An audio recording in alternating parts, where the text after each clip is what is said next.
Are you encountering a frustrating files too large error when trying to transfer a file to a USB drive? Well, in this video, I'll guide you the step by step on how to fix this issue and successfully transfer your files without any size limitations.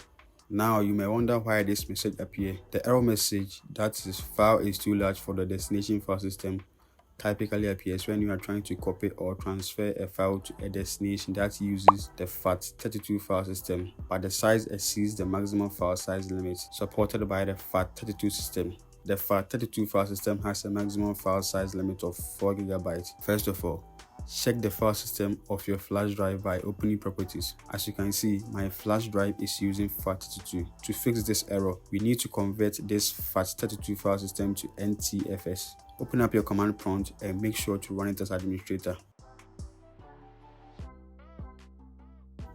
Then type this command: convert, then enter your USB drive letter with colon.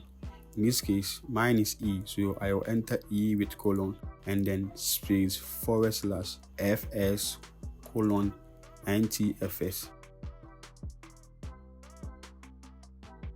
and then hit enter and wait for a few seconds. It says convert cannot run because the volume is in use by another process.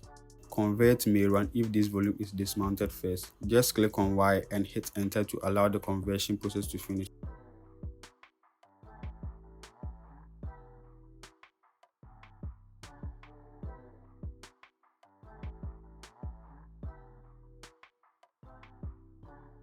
Once you see that the process has been completed, you can safely exit from the command prompt. Now, if you go to your properties, you can see the file system has successfully been transformed from FAT32 to NTFS, and you are now free to proceed with copying your large files. If this video helped you, don't forget to like, share, and subscribe for more simple tech solutions. Thanks for watching.